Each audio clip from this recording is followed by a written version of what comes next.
Les Américains sont en train de durcir le ton. Ils menacent de cesser leur médiation et désormais ils le disent haut et fort. La diplomatie américaine appelle Moscou et Kiev à faire des propositions concrètes. Sinon, eh bien, il se passera ça. Écoutez. Nous sommes maintenant à un moment où les deux parties doivent faire des propositions concrètes sur la façon de mettre fin à ce conflit. La décision de savoir comment nous allons procéder à partir d'ici appartient maintenant au président. S'il n'y a pas de progrès, nous nous retirerons en tant que médiateurs de ce processus. Tout est entre les mains de Donald Trump, mais donc voilà, les États-Unis menacent de quitter ce processus. Sylvie Berman est avec nous cet après-midi. Bonjour. Bonjour. Ancienne ambassadrice de France en Russie.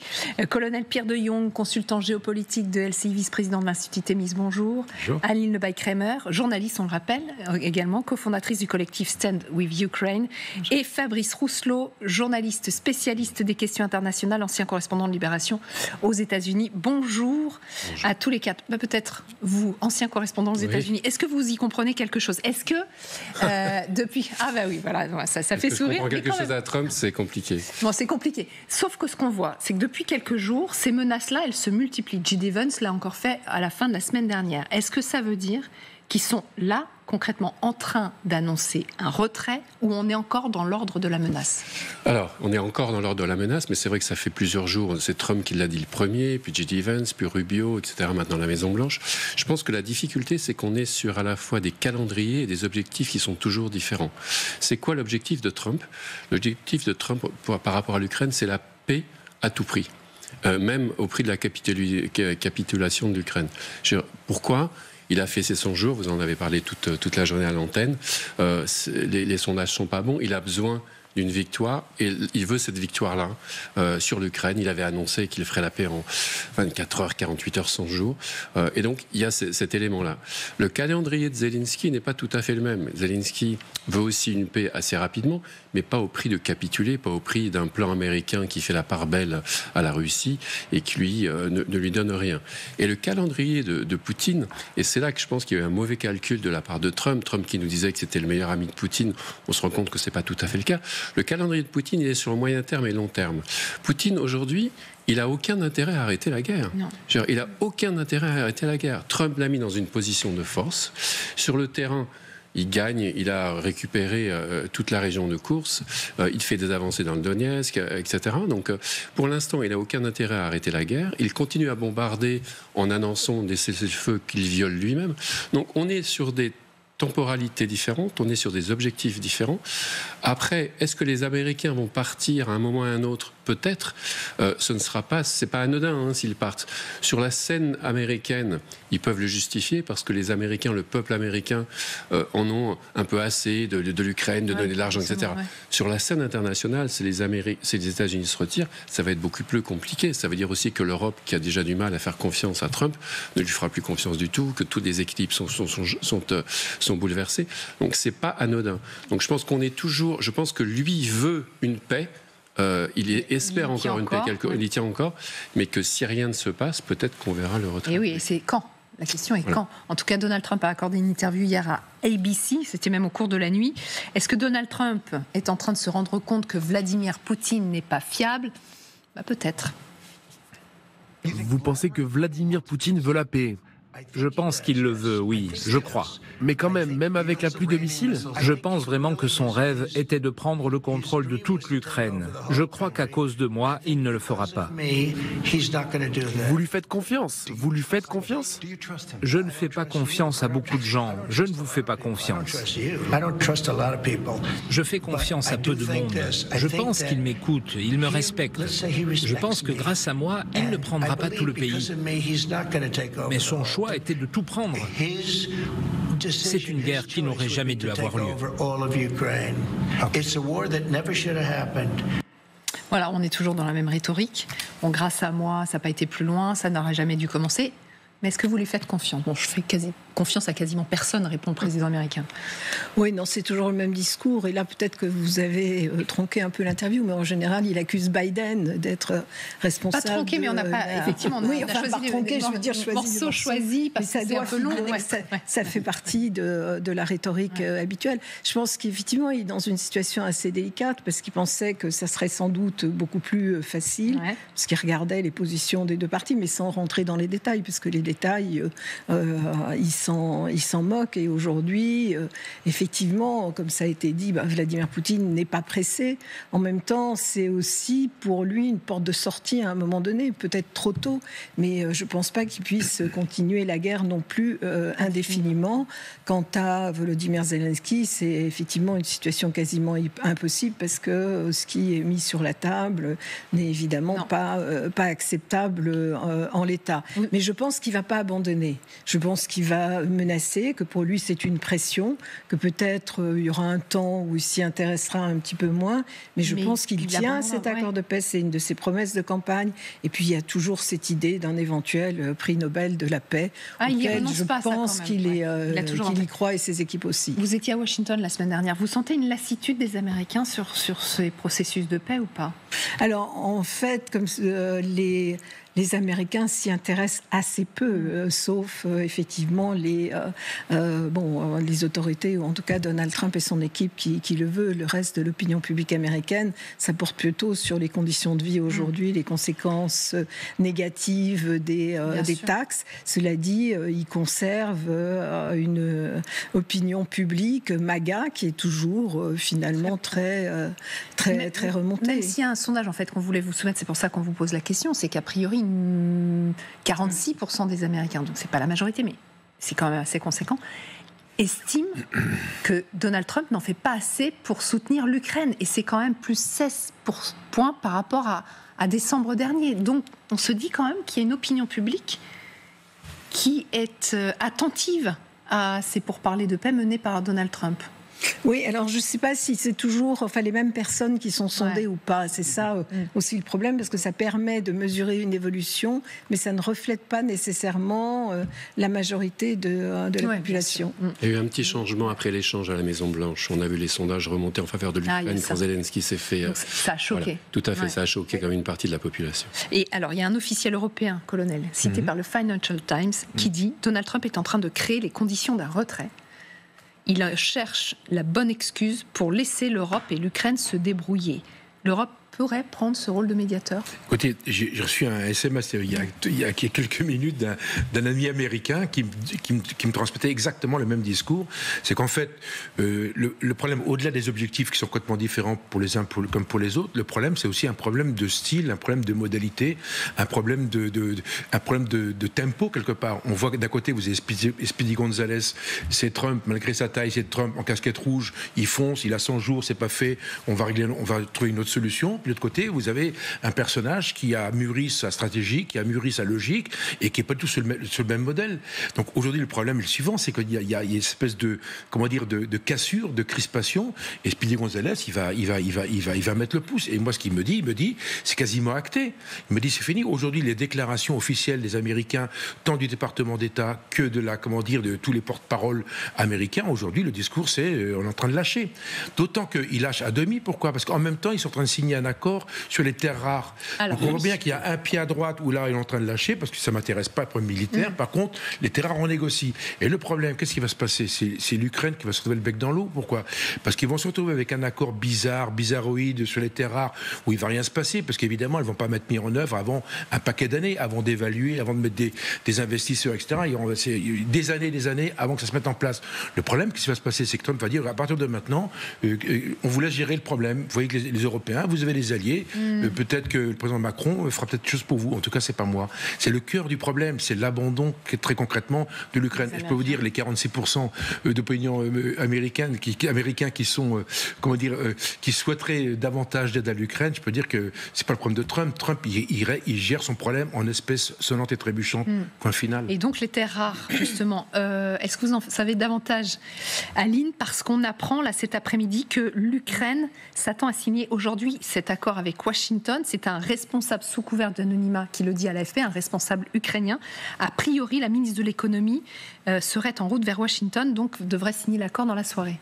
Oui, Yulia Sviridenko, donc la vice-ministre de l'économie, serait en effet dans l'avion pour aller signer cet accord qui correspondrait aussi à ce que Donald Trump veut construire une statue.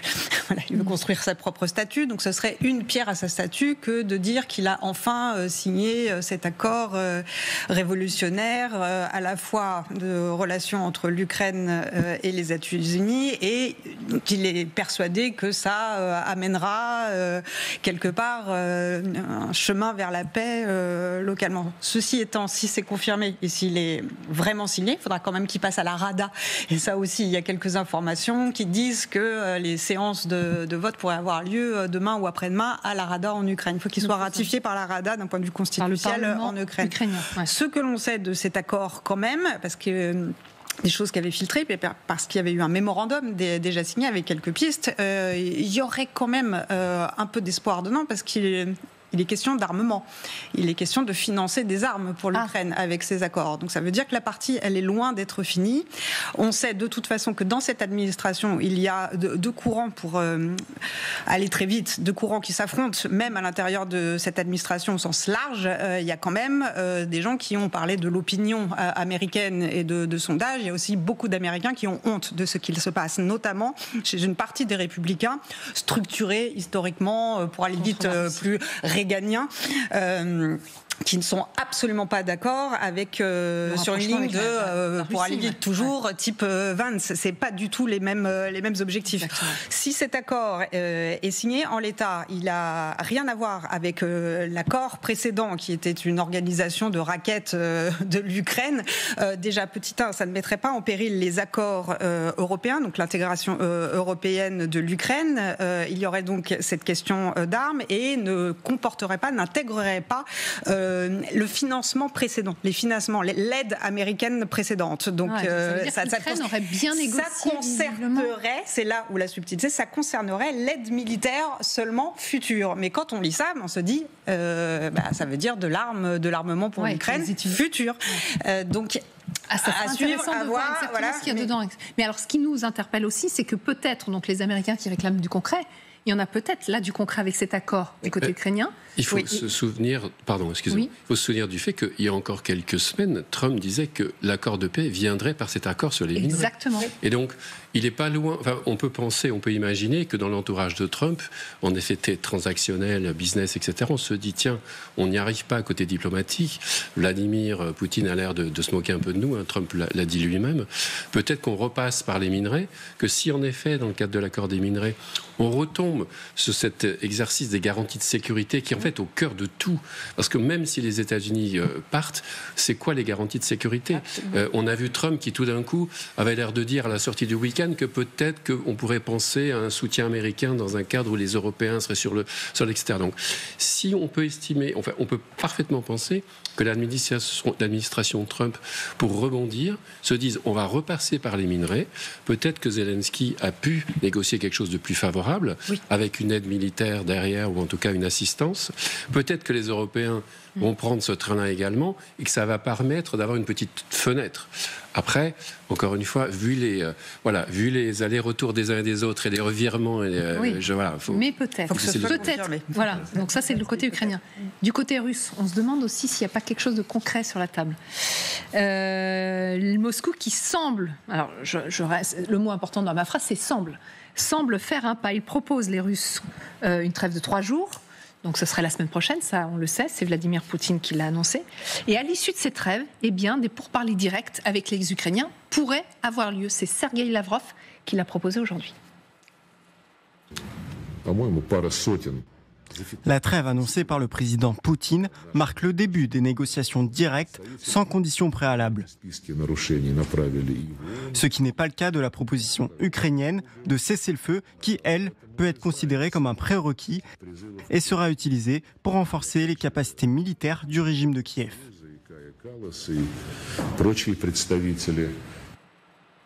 Décryptage. On a une trêve, tout le monde la respecte pendant 3 jours.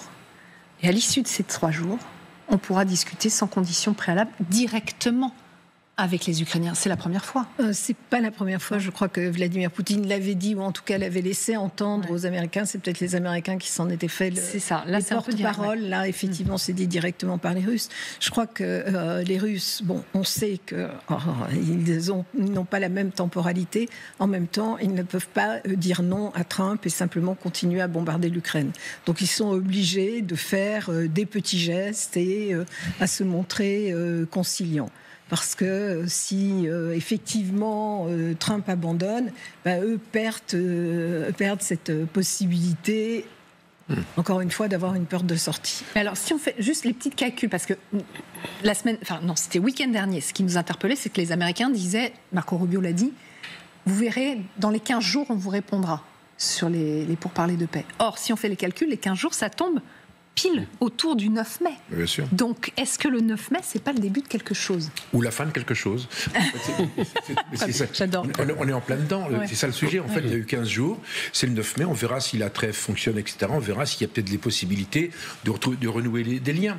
Ce qui est très intéressant dans l'opération, en fait, il faut on critique beaucoup Trump parce que c'est vrai, il est violent, il est agressif, etc. Mais en même temps, c'est le seul qui a mis la diplomatie sur la table. C'est le seul qui essaye, depuis quelques mois, de mettre, en fait, de trouver une solution, quelle qu'elle soit. Encore une fois, je ne suis pas diplomate, on peut être d'accord, on peut être contre, etc., mais c'est le seul qui a essayé de le faire. Donc on voit qu'il a changé les règles qui étaient en place, globalement, jusqu'au mois de décembre 2024. Alors on verra si ça fonctionne ou pas. Et c'est vrai que de date en date, pourquoi pas. Maintenant, le paradoxe des Russes, c'est que Lavrov fait ce discours qui est plutôt, je dirais, lénifiant, qui est plutôt calme, sachant qu'il nous a habitués à l'inverse, mais en même temps, Medvedev, toute décoration de Saint-Stanislas, sur la veste, fait exactement une déclaration exactement inverse, quasiment en même temps. Donc en même temps, on a toujours l'eau chaude et le froid, on a toujours l'agressivité, le discours lénifiant, etc. Donc c'est vrai qu'aujourd'hui, avec les Russes, on ne peut pas savoir, et on verra si cette trêve fonctionne. C'est vrai que c'est le 8, 9, 10, il ne se passe rien, et qu'on arrive à la vérifier avec des satellites américains, etc., et que les Ukrainiens, eux, ne lancent... Parce que les Ukrainiens n'ont aucun intérêt à une trêve. Non. Absolument aucun. Donc on verra bien ce qui se passe, c'est que si les Ukrainiens jouent une carte un peu bizarre ou pas. Exact. Ils n'ont pas d'intérêt à une trêve, mais est-ce qu'ils ont intérêt à la violer aussi ? Volodymyr Zelensky menace quand même. Écoutez. Oui, voilà. Volodymyr Zelensky, normalement, qui menace le 9 mai. La Russie doit agir ainsi. Elle craint désormais que son défilé soit remis en question. Et à juste titre. Mais elle devrait s'inquiéter de la poursuite de cette guerre.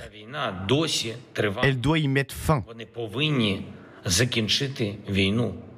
Non mais Aline, on n'imagine pas quand même des frappes ukrainiennes ce jour-là, notamment, ou des drones sur Moscou, c'est impossible. Tout est possible. Ah oui. Oui, bien sûr que tout est possible. Les Ukrainiens auraient intérêt Les Ukrainiens attaquent régulièrement les stocks de munitions. C'est même un enjeu de protection de leur propre vie. Donc ce jour-là, dans les rues de Moscou, il y aura quand même un défilé avec beaucoup d'armements qui seront a priori de toute façon destinés à les tuer des Ukrainiens. Donc techniquement, c'est possible. Sur le fond, c'est possible. Stratégiquement, c'est possible aussi. Alors, plus que risqué quand même. Ça serait risqué, voilà. Non mais attendez. Je termine quand même, c'est risqué. Je rappelle quand même que ce à quoi l'Ukraine résiste, c'est-à-dire une tentative de destruction de son territoire avec des morts tous les jours. C'est pas risqué dans le sens, ça c'est risqué dans le sens où, de fait, c'est la fin, politiquement, c'est la fin de toute trêve, de toute... Non, est-ce que... J'entends ce que vous dites. Hein, oui, non, mais ce que je voulais dire, du coup, j'ai loupé le fil de ce que je voulais dire.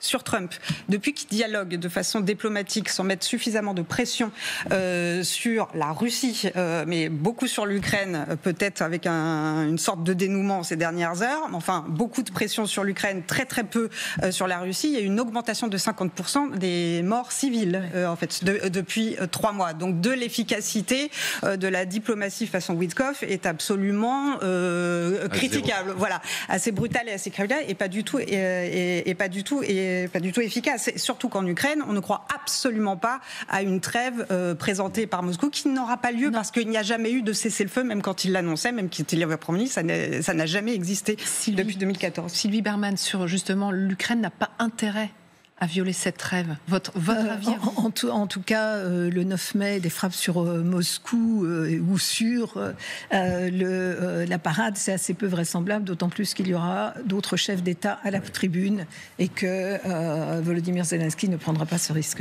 Non, alors pourquoi il menace, pour vous? Ça coûte pas cher de menacer. Ouais. C'est une manière d'agiter le système, en fait, de maintenir la pression. Et puis c'est son rôle.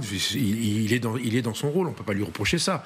Mais évidemment, il le fera pas. D'autant qu'il y a Xi Jinping sur la place rouge. Il va pas bazarder des missiles sur la cérémonie. Ça n'a vraiment aucun sens. Il y a des cérémonies ailleurs.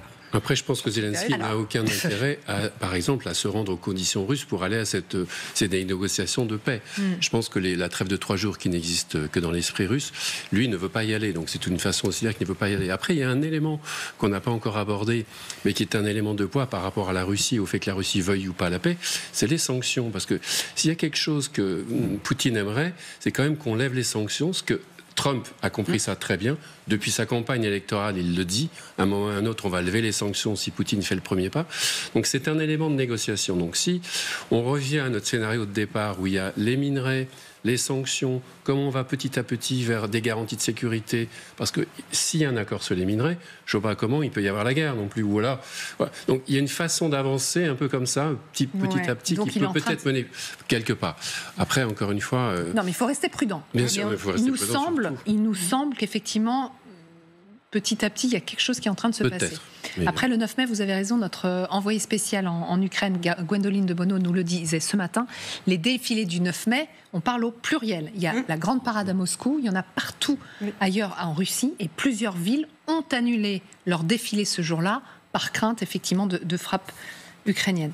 Dans le même temps, donc Lavrov qui est prêt donc à des pourparlers directs avec les Ukrainiens. Eh bien, regardez ce que dit Nikolai Patrouchev, vous savez, le conseiller de Vladimir Poutine. Il laisse entendre que les Russes ont encore des vues sur Odessa. Donc là, on est loin de toute trêve et de pourparlers. Chaud et froid comme toujours, effectivement. Les habitants des régions d'Ukraine, y compris la région de la mer Noire, doivent déterminer leur propre avenir. Il est peu probable qu'ils lient leur destin au néonazisme. Donc là, en fait, il appelle à un référendum, notamment, ou à Odessa. Je crois qu'Odessa et l'écrasante majorité de ses habitants n'ont rien en commun avec le régime de Kiev. Qu'est-ce qu'il laisse entendre là? Alors d'abord, c'était plus ou moins le cas avant la guerre. Enfin, il y avait beaucoup de... beaucoup de russophones, c'est connu, mais il y a pas mal de russophiles quand même à Odessa, mais c'est fini depuis le déclenchement de la guerre.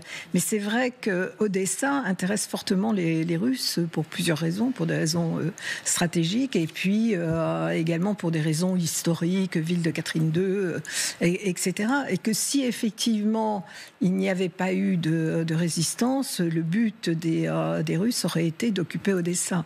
Bon, maintenant, si l'on en croit l'Institut pour l'étude de la guerre, il faudrait 83 ans à la Russie pour occuper entièrement l'Ukraine. Pour occuper Odessa, j'en sais rien. Donc ce n'est plus du tout réaliste. Mais qu'il continue à exprimer cette idée-là, c'est pas tellement surprenant. Le chaud et le